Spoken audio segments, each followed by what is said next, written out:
Hello, Hanford. I'm your Mayor, Mark Kairis. We had a packed and productive May 19th Hanford City Council meeting, so let's get into the highlights. First, after months of intensive negotiations, we authorized $59.9 million contract amendment with Optera Energy Services for energy-related improvements at our wastewater treatment facility. This is more than a repair. It's total modernization. One portion of the project is already complete.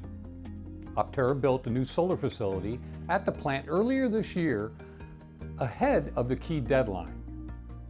But there's much more work to be done, including the replacement of our 1949 trickling filter plant with the high-efficiency oxidation ditch, as well as upgrades to our existing ditch.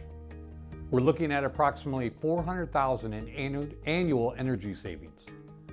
But beyond the dollars, this is also about safety. We are eliminating the use of pressurized gaseous chlorine, a major hazardous liability, and switching to a safer, bleach-like solution. This project, which is expected to be completed by 2029, lays the foundation that will eventually allow us to expand our capacity from 8 to 12 million gallons per day as our population grows. Speaking of growth, we held an important public hearing regarding our 2024 to 2032 housing element. Through this state-mandated plan, the City of Hanford must identify the housing needs of all economic segments of our community and describe how it intends to facilitate the preservation and development of adequate housing to meet those needs. I'm proud to say we have officially adopted this plan, moving us into full compliance with the state. I also want to echo the praise from the State Department of Housing and Community Development, who gave special recognition to our very own Gabrielle Myers for her incredible perseverance in getting this document across the finish line.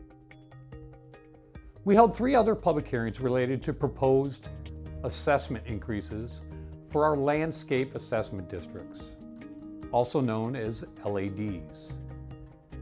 After a comprehensive education and information effort by city staff, which included on-site community meetings, residents of Gateway Estates, Hyde Park, and Crystal Springs voted against raising their assessment amounts to properly maintain the shared spaces in their neighborhoods. Unfortunately, as a result, maintenance in those spaces will be reduced to a lack of funding.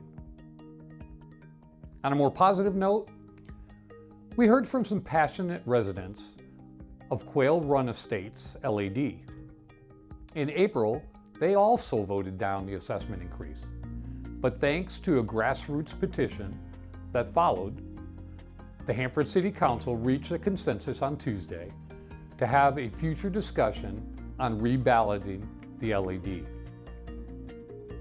We also approved our annual action plan for the federal community development block grant funding the city receives and then allocates to different organizations and programs that benefit low and moderate income homes.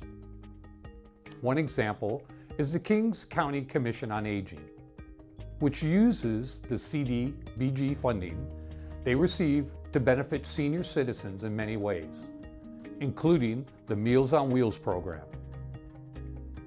Lastly, we celebrated Hanford receiving the American Planning Association Central California Section 2026 Resilience and Sustainability Award for our Hanford Connected plan.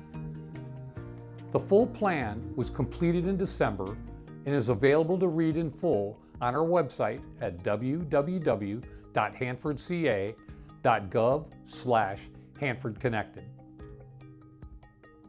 Our next City Council meeting is scheduled for June 2nd.